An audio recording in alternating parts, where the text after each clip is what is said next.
Welcome to Paranormal or Reality. On today's video, we explore the horrors of an abandoned asylum, where the patients still reside. Even some try to follow you back home. Lastly, we investigate an old cemetery in the mountains of West Virginia, where a demonic force is said to appear. Now make sure to like and rate the episode for more content like this. Let's begin.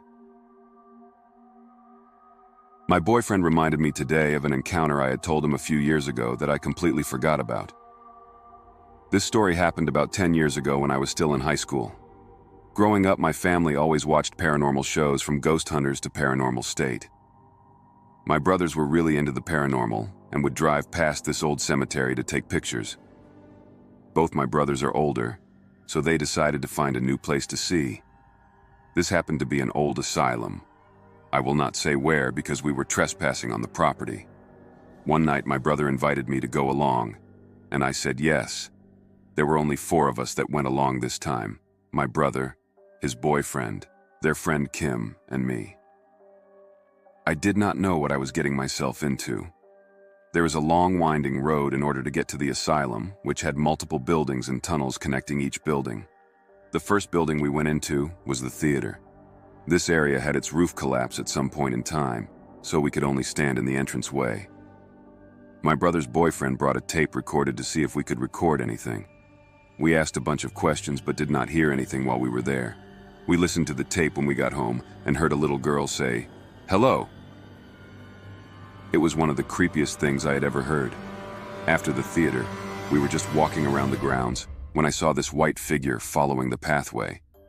My thoughts were, I am hoping to see a ghost, so my mind thinks I am seeing one. I just kept my mouth shut and did not say anything until my brother's friend Kim said, "Do you see that white thing over there?" Then I told her that I have been seeing this for a while now, but I just thought it was my mind playing tricks on me. We did not really experience much more that night. I was thinking it was such a creepy place where horrible things happened to the patients there. The second time I went there was a few months after my first time. We wanted to go at least one more time before the renovations were completed for the haunted attraction the asylum would become. This would be the final time I would go.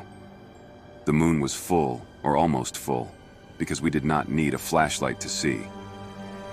This particular night was a cold, windy fall night. We could not park our car at the same spot as last time, so we decided to park behind the asylum in the woods area. This should have been the turn around and go home sign. I felt very uneasy as we started to get closer to the asylum. As we started to walk along the path, we realized that the doors to the buildings were wide open because of how windy it was. My brother kept insisting, "Let's go in to explore the tunnels." I said, "I don't think that is a good idea." I was feeling uneasy, like we were not wanted there. My brother's boyfriend and Kim wanted to go to the most haunted building. This building is where the teeth were pulled out of the patients if they bit the staff too many times. I stayed at the walkway with my brother.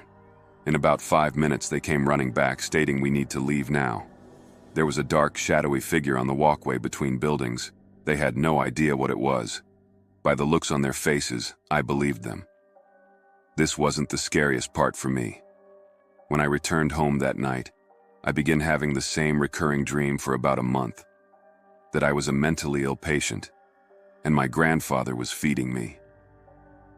In my mind, I knew what I wanted to say, but nothing came out, and no one could understand me. I got frustrated and cry, then wake up in a panic. I thought that is one of the most horrible feelings in the world. I also wonder if that is what some of the mentally challenged people face on a daily basis. I don't know if energy followed me home that night. As I am getting older, I'm starting to think I am sensitive to things. I've had some odd experiences in my life that I can't explain till this day. This happened a couple days ago. My family and I went to an old asylum while on vacation. They had renovated it up a bit. They put a couple of stores and a restaurant inside it.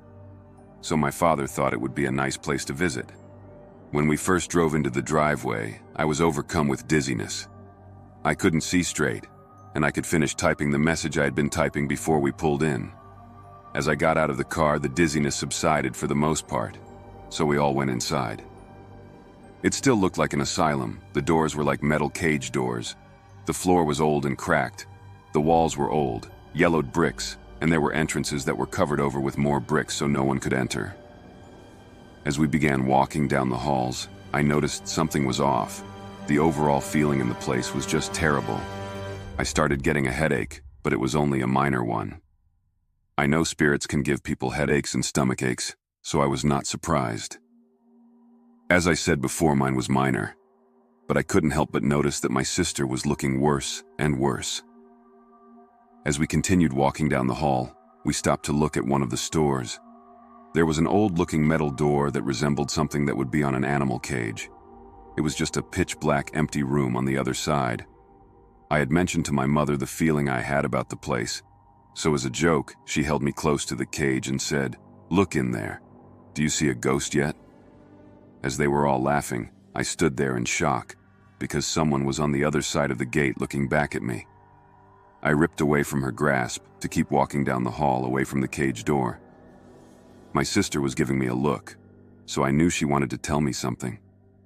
We went off to the side. That's when she told me she had a terrible pounding headache. We kept walking as she told me about it, but I could tell she was getting worse, like she didn't know where she was going anymore. I took her outside the building for a minute to help her feel better. Then I told her to pray and imagine a white light around herself. She did this and started to walk away from the building feeling much better.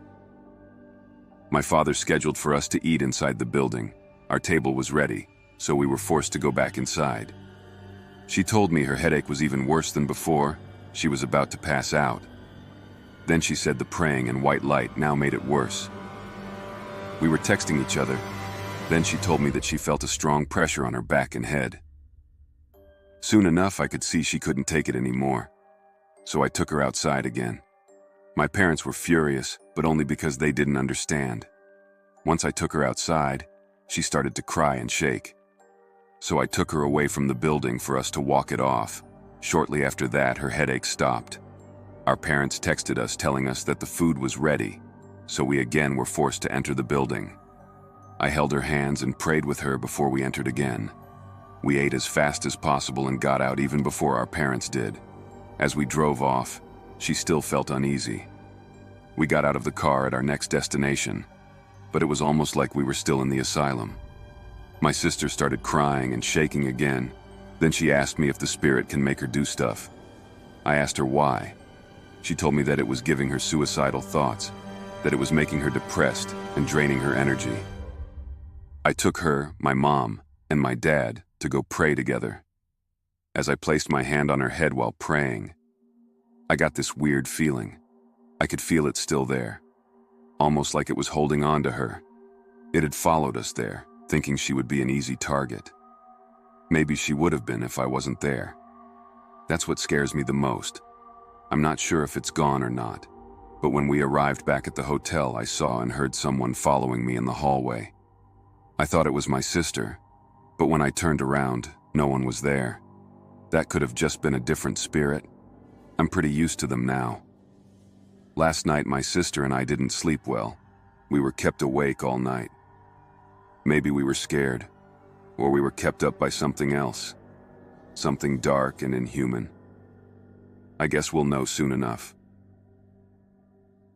My husband works at the Oregon State Hospital, a facility infamous for its past treatment of mental illness, and where the classic film One Flew Over the Cuckoo's Nest was shot. Despite its dark past, the facility had become a place of healing for many individuals suffering from mental illness. However, as with many older buildings, a portion of the asylum was scheduled to be demolished. As part of his cleaning duties, my husband ventured into the abandoned portion of the building, which had been devoid of any human activity for a considerable length of time. As he worked, he couldn't shake the feeling that he was being watched. During his lunch break, he decided to call me to check in. I answered the phone. I could hear what sounded like people talking in the distance. However, the voices were muffled and indistinct. He sounded distracted and didn't seem to be listening to anything I was saying. Irritated, I snapped at him and asked if he was calling to talk to me or them. My husband was confused. He quickly replied that he was alone in the building. My heart sank as I realized that something wasn't right. There was a panic in his voice that I had never heard before in our 19 years of marriage. After that experience, my husband was understandably shaken, but he continued to work at the asylum. He never had another experience like that again, but the memory of that day still creeps us out. A little background on me: I grew up in a small mining town in West Virginia. My family and I have always been fans of the paranormal. We have been to multiple locations in and out of the state for our paranormal investigations. Some locations included the Trans-Allegheny Asylum, Moundsville Penitentiary, Bel Air House in Ohio. Every location was typically the same: pictures of orbs, small slight sounds, quick EMF spikes, just your typical ghost hunt. However, out of all the locations we've been to, only one has really struck fear in me. This place was an old graveyard that was 10 miles from my house. We had a couple of our older family members buried there. It was on top of a mountain about 5 to 7 miles away from civilization, cell service, or paved roads. To get here, you would need a SXS or a four-wheeler, as the road turns into dirt after the last house on this hollow road. The trail leading up the mountain is very rugged, massive rocks, ruts, and is about a 60-degree incline roughly. The graveyard used to overlook an old mining town about 100 years ago, which has all been destroyed or removed since then. Nothing is there but dense forest. The only structure that stands for miles around that area is a memorial sign for the miners that have passed away there, around 80 people. Growing up, my family would get together to go there to investigate overnight, before I was even old enough to go. Once I was in high school, I went with my family on these investigations to the graveyard on top of a mountain. I was already going to all these different locations that I had previously mentioned. From the first time I went, I discovered why my family seen interest in this place. Out of the 4 or 5 times I've been there to investigate with my family, I've heard blood-curdling screams, running through bushes, train car collisions, voices with full sentences, touched, grabbed, pushed, pictures of full-body apparitions, seen streaks of bright, colorful lights, growls, multiple shadow figures, constant temperature fluctuations, just absolute insanity. I've probably left out a few things, but you get the picture. We would get very intelligent responses using the EMF meter by asking yes or no questions. Light it up for yes, don't for no. When we weren't asking questions, the meter stayed pegged on the highest level it would go for 30-minute intervals sometimes. Keep in mind, there is no overhanging transmission power lines nor service of any sort. It was paranormal investigators' dream location, but there was one spot in the graveyard that was just different. The graveyard is divided into plots all the way across the top of this mountain. Some graves were out of a plot in the middle of thick brush. Some were sunken in about 2 to 3 feet. Some were just rocks without any writing, but most were dated from the early 1800s to mid-1900s. The third plot over from our family spot was always where we got the most activity. It was different feeling over there. Being there, I would feel sick. Some of us would be burned or scratched. The questions we would ask would get a response that we should be scared or to run. The spirits there would respond like they were afraid. We would ask if something evil is over here or demonic. It would immediately get a maxed out EMF response of yes. Even on one occasion, we carry firearms because it is in the middle of the woods. My brother had his in a holster on his hip when something tried to unholster his gun 3 different times. One of the times was so violent, he almost fell down. When things got like that, or when we all got a weird feeling like something else, demonic, was present, we would leave. Overall, there was never an occasion where we were disappointed going home. Fast forward to present day, we haven't been back there for several years to investigate. However, during that period, I was still fascinated with that third plot. I was an avid four-wheeler and would ride by myself sometimes. I would often go there during the day alone.